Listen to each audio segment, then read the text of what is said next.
इस वीडियो में आज हम सेक्शन एक्सरसाइज 3.2 सॉल्व करेंगे और आइए चलते हैं अपने पहले प्रोजेक्ट की तरफ। उसके लिए हमने ओपन कर लेना है वर्ड 3-2 डॉक्यूमेंट।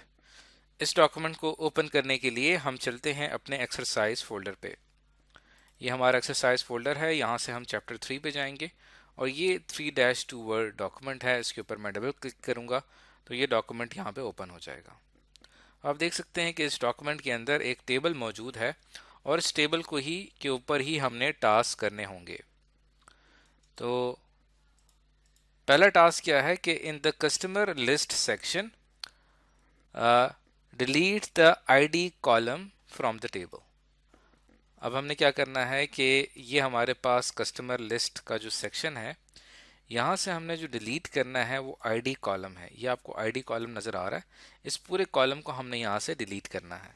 तो कॉलम डिलीट करने के लिए जो भी कॉलम हमने डिलीट करना होता है, हम क्या करते हैं उस कॉलम में अपना कर्सर लेके जाते हैं और उसके बाद उसी टेबल का जो लेआउट का सेक्शन है वहाँ पे जाएंगे और वहाँ पे जाने के बाद आपको रोज एंड कॉलम्स के ग्रुप में यहाँ पे डिलीट का ऑप्शन नज़र आएगा। यहाँ पे आपको लिखा हुआ नजर आ रहा है डिलीट कॉलम्स। जैसे ही मैं इसके ऊपर क्लिक करूंगा तो देखें यहाँ से ये कॉलम डिलीट हो गया। ये था हमारा टास्क नंबर 1। आइए चलते हैं टास्क नंबर 2 की तरफ। Perform a nested sort to sort the table in ascending order by state. आपने क्या करना है कि आपको यहाँ पे जो स्टेट नजर आ रही है इसको असेंडिंग ऑर्डर में आपने इसकी सॉर्टिंग करनी है। देन बाय सिटी, और फिर आपने सिटी के हिसाब से इसको वो करना है, इसकी सॉर्टिंग करनी है और फिर आपने लास्ट नेम के हिसाब से इसकी सॉर्टिंग करनी है। तो इस टास्क को कंप्लीट करने के लिए तो हम क्या करेंगे, यहाँ से जो इसी टेबल का जो लेआउट सेक्शन है यहाँ से हम जाएंगे डाटा के इस ग्रुप में और इस ग्रुप में जाने के बाद आपको यहाँ पे सॉर्ट का ऑप्शन नज़र आ रहा है। तो सबसे पहले जैसे कि हमें कहा गया है कि आपने स्टेट के हिसाब से इसकी सॉर्टिंग करनी है और टाइप हम यहाँ पे क्या रखेंगे, टेक्स्ट। उसके बाद हमने इसकी जो सॉर्टिंग करनी है वो सिटी के हिसाब से करनी है, तो मैं सिटी सेलेक्ट कर लूँगा और इसकी भी हम डाटा टाइप क्या रखेंगे, टेक्स्ट। और हमने दोनों सूरतों में असेंडिंग ऑर्डर को प्रेफर किया है। उसके बाद हमें कहा गया है कि आपने लास्ट नेम के हिसाब से सॉर्टिंग करनी है और ये हो गया हमारा लास्ट नेम और इसकी भी हम टाइप रखेंगे यहाँ पर टेक्स्ट और असेंडिंग ऑर्डर में हम इसे रखेंगे। तो ये हमारे तीनों क्राइटेरियाज जो हैं वो फिलअप हो चुके हैं। अब जैसे ही मैं यहाँ पे ओके प्रेस करता हूँ तो देखिए जैसे यहाँ मैंने ओके प्रेस किया तो अब ये सॉर्टिंग कंप्लीट हो चुकी है। अब यहाँ पे असेंडिंग ऑर्डर में अल्फ़ाबेटिकली स्टेट शो हो रही है। पहले सी से जो स्टेट स्टार्ट हो रही हैं वो पहले आ रही हैं, उसके बाद F, H, I, M, N, O, T, U, W. तो ये हमारा असेंडिंग ऑर्डर यहाँ पे आके कंप्लीट हो चुका है। तो ये था हमारा टास्क नंबर 2। आइए चलते हैं अगले टास्क की तरफ। अब हमने क्या करना है, delete all rows that contain contacts located in Boston MA। अब अगर आप यहाँ पे देखें कि जो हमारे पास यहाँ पे रोज हैं डिफरेंट, ये पूरी एक रो है ये, और यहाँ पे आपके पास ये कहा जा रहा है कि आपने उस रो को डिलीट कर देना है जिसके कॉन्टैक्ट्स में लोकेशन बॉस्टन आ रही हो। तो अगर आप देखें यहाँ पे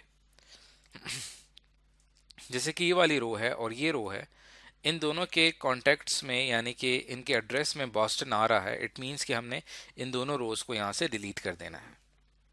तो इन दोनों रोज को डिलीट करने के लिए हमने ये रो डिलीट करनी है, तो यहाँ पे मैं अपना कर्सर लेके आऊँगा और यहाँ से हम आएंगे लेआउट के ग्रुप में के सेक्शन में रोज एंड कॉलम में और डिलीट रो के ऊपर क्लिक करूँगा तो ये रो यहाँ से डिलीट हो जाएगी। इस तरह अगली रो जो बॉस्टन की आ रही है इसको भी हम यहाँ से डिलीट कर देंगे। तो अब आप देखें कि यहाँ पे हमारे पास जो रोज थी बॉस्टन कहीं पे भी आपको नज़र नहीं आ रहा, तो ये भी हमारा टास्क यहाँ पे आके कंप्लीट हो चुका है। अब चलते हैं टास्क नंबर 4 की तरफ। Add 2 blank columns to the right side of the table. हमने टेबल की राइट साइड पे 2 ब्लैंक कॉलम्स ऐड करने हैं। In the header row enter date at the top of the first column. आपने क्या करना है कि जो हेडर रो है उसमें आपने जो पहला कॉलम ऐड किया होगा उसके हेडर में आपने date as a title insert करनी है and time at the top of second column, और सेकंड कॉलम में टाइम को आपने टाइटल के तौर पे लेना है। तो एक न्यू कॉलम इंसर्ट करने के लिए हम यहाँ पे देखिए मैं कर्सर लेके आता हूँ तो यहाँ पे आपको प्लस का निशान नजर आ रहा है। यहाँ मैं क्लिक करूंगा तो ये यहाँ पे दो कॉलम्स यहाँ पे इंसर्ट हो चुके हैं, और इन कॉलम्स की विड्थ को आप यहाँ से सेट कर सकते हैं। यहाँ से या आप ये देख सकते हैं कि इस कॉलम की विड्थ है 0.48, और इस कॉलम की जो विड्थ है इसको भी हम यहाँ पे ऐड कर देते हैं 0.48, और इसको भी हम यहाँ पे कर देते हैं 0.48। तो दो कॉलम्स इंसर्ट हो चुके हैं। यहाँ पे पहला जो कॉलम हमने इंसर्ट किया है इसके लिए हम यहाँ पे डेट इंसर्ट करेंगे, और यहाँ पे हमने टाइम इंसर्ट करना है अगले कॉलम में। तो ये था हमारे पास कॉलम इंसर्ट करने का तरीका। इसके साथ साथ आपके पास यहाँ पे भी ऑप्शन है जहाँ पे आप इंसर्ट राइट के ऊपर क्लिक करेंगे तो राइट साइड पे कॉलम्स ऐड हो जाएंगे। अब चलते हैं टास्क नंबर 5 की तरफ। Add a blank row to the top of the table. Table की बिल्कुल टॉप पे आपने एक ब्लैंक रो इंसर्ट करनी है। In the table style option turn off the header row formatting, और टेबल स्टाइल ऑप्शन में जाना है, और यहाँ पे आपने टेबल स्टाइल ऑप्शन में जाके यहाँ पे आप देखें लिखा हुआ आ रहा है apply formatting to whole table. इसके ऊपर अगर मैं सेलेक्ट करता हूँ तो ये पूरे टेबल पे फॉर्मेटिंग अप्लाई होगी, लेकिन अगर मैं हेडर रो पे सेलेक्ट करूंगा तो सिर्फ हेडर रो पे फॉर्मेटिंग अप्लाई होगी। लेकिन हमने फिलहाल इसको सेलेक्ट यहाँ पे नहीं करना, बल्कि होल टेबल को ही यहाँ पे रखना है। ओके के ऊपर हम क्लिक करेंगे, और जैसे कि हमें कहा गया है कि आपने क्या करना है कि एक ब्लैंक रो इंसर्ट करनी है टेबल के टॉप पे। तो ये टेबल है, इसके टॉप पे एक न्यू रो इंसर्ट करने के लिए यहाँ पे आपको इंसर्ट अबव का ऑप्शन नज़र आ रहा है। यहाँ मैं क्लिक करूँगा तो देखें बिल्कुल इसके टॉप पे एक हेडिंग एक रो यहाँ पे इंसर्ट हो चुकी है। तो ये था हमारा टास्क नंबर 5। अब चलते हैं टास्क नंबर 6 की तरफ। तो हमने क्या करना है कि in the blank row merge the cells above the last name, first name, address, city and state column. हमने ऊपर वाले जो अभी हमने रो इंसर्ट की थी उसमें हमने सेल्स को मर्ज कर देना है। And enter customer in the merged cell. तो ये हमने अभी रो इंसर्ट की थी। अब ये जो आपको ये सेल नज़र आ रहा है और ये सेल नज़र आ रहा है, इनको हमने आपस में क्या कर देना है, इसको हमने मर्ज करना है। तो मर्ज के लिए हमारे पास यहाँ पे ऑप्शन नज़र आ रहा है, ये आपको मर्ज सेल्स का ऑप्शन नज़र। इसको अगर मैं सेलेक्ट करता हूँ तो ये इस पूरे को एक सेल बना लेगा, लेकिन हमने इस तरह बिल्कुल नहीं करना। हम इसको इस तरह सेलेक्ट कर लेते हैं। अभी हमने सिंपल क्या करना है कि इन दो को आपस में मर्ज करना है, इन दो सेल्स को आपस में मर्ज करना है। बल्कि अगर हम इसी तरह से ही अगर इसको लें, ऐसे अगर यहाँ पे अगर मैं इसको सेलेक्ट कर लेता हूँ और मर्ज सेल्स के ऊपर क्लिक करूँ तो पूरा मर्ज हो गया, और इसका नाम हमने चेंज करके अब क्या कर देना है, जैसे कि हमें कहा गया है enter the customer in the merge cell. ये अब आपका एक मर्ज सेल है और यहाँ पे हमने इसका नाम रख देना है कस्टमर। तो देखें जितने भी हेडर्स थे वो तमाम खत्म हो चुके हैं। अब ये सिर्फ कस्टमर की इंफॉर्मेशन आपको यहाँ पे दे रहा है। टास्क नंबर 7 में क्या करना है, in the same row merge the cell above the date and time column. अब आपने इसी रो में क्या करना है कि डेट एंड टाइम कॉलम के जो साथ में आपको कॉलम्स नज़र आ रहे हैं उनके सेल्स को भी आपने मर्ज कर देना है, और वहाँ पे उसका नाम आपने रखना है एंटर अपॉइंटमेंट। तो इन दोनों को भी यहाँ पे मैं सेलेक्ट करता हूँ और इसको भी हम मर्ज सेल्स के ऊपर क्लिक करते हैं, और इसका नाम हमने यहाँ पे रखना है एंटर अपॉइंटमेंट।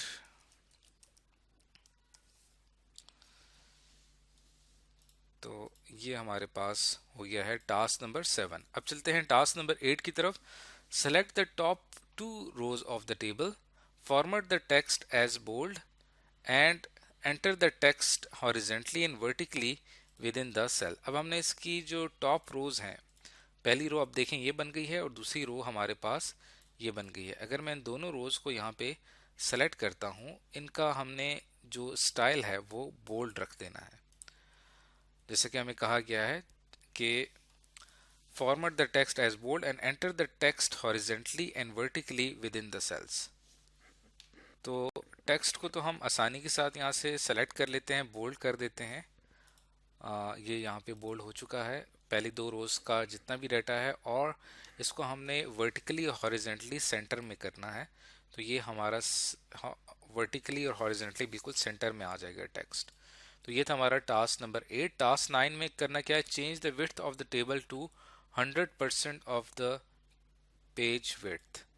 तो पेज हमने क्या करना है कि टेबल की जो विड्थ है उसको अब हमने चेंज करना है। उसके लिए हम जाते हैं यहाँ पे लेआउट पे, और यहाँ पे आपके पास ऑप्शन नज़र आ रहे हैं टेबल का, और यहाँ पे एक तो हम इसकी अलाइनमेंट यहाँ पे सेंटर कर देते हैं, और यहाँ से हम इसकी प्रेफर्ड विड्थ सेट कर सकते हैं टेबल की, कि इसकी विड्थ क्या होनी चाहिए।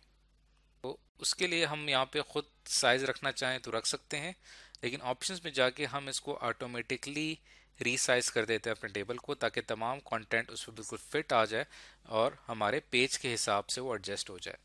ओके पे क्लिक करूँगा तो अब आप देखें कि हमारा पेज विड्थ के हिसाब से इसकी विड्थ सेट कर दी गई है। उसके बाद है task number 10, select the table rows that contain customer information. हमने उन रोज को सेलेक्ट करना है जो जिसमें कस्टमर इंफॉर्मेशन मौजूद है। Set the height of the rows to 0.4 inches and the cell alignment to align centre left. तो ये वो तमाम रोज हैं जहाँ पे हमें कस्टमर की इंफॉर्मेशन नज़र आ रही है।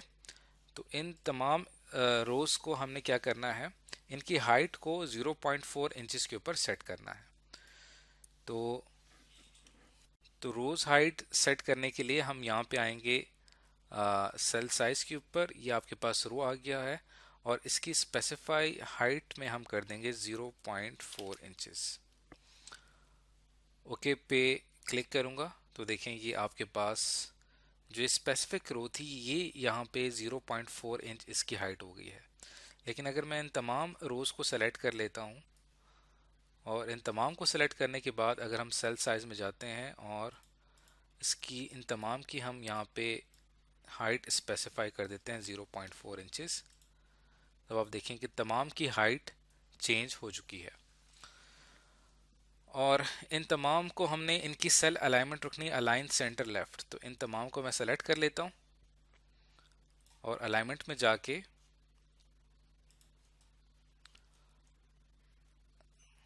यहाँ से हम इसको सेलेक्ट करेंगे, और ये आपके पास आ रहा है अलाइन सेंटर लेफ्ट। तो ये था हमारा टास्क नंबर 10। टास्क नंबर 11 में क्या करना है, scroll to page 2 of the document which now contain several rows of the table. अब हमने पेज 2 की तरफ आना है जहाँ पे अब मजीद रोज आ चुकी हैं। Configure the table to repeat the customer appointment header row at the top of second page. अब आप देखें कि आपके पास ये टेबल अब पूरे 2 पेजेस पर आ चुका है। अब हमने यहाँ पे क्या करना है कि जो आपको टेबल रो नज़र आ रही है कस्टमर और एंटर अपॉइंटमेंट, ये जो हमारा हेडर है ये नेक्स्ट पेज पे भी रिपीट होना चाहिए। तो उसके लिए हम क्या करेंगे, उसके लिए हम आएंगे यहाँ पे, ये जो हमारी हेडर रो है उसके लिए हम लेआउट पे आएंगे, प्रॉपर्टीज़ पे आएंगे, और यहाँ पे रो की इस टैब में आप देख सकते हैं कि यहाँ पे आपको रिपीट एज हेडर का ऑप्शन नज़र आ रहा है। तो उसके लिए मैं दोबारा से इसके ऊपर क्लिक करता हूँ, प्रॉपर्टीज़ के ऊपर, repeat as header row at the top of each page. जिस भी पेज पे टेबल आएगा उसके टॉप पे ये हेडर रो लाजमी आएगी। अब मैं जैसे ही ओके के ऊपर क्लिक करूँगा तो ये हमारी हेडर रो थी। अब आप देख सकते हैं अगले पेज पे भी ये हेडर रो रिपीट हो रही है। तो ये था हमारा टास्क नंबर 11। तो इस वीडियो के अंदर आज हमने एक्सरसाइज 3-2 के हवाले से जो हमारा प्रोजेक्ट था उससे रिलेटेड तमाम टास्क कंप्लीट कर लिए हैं।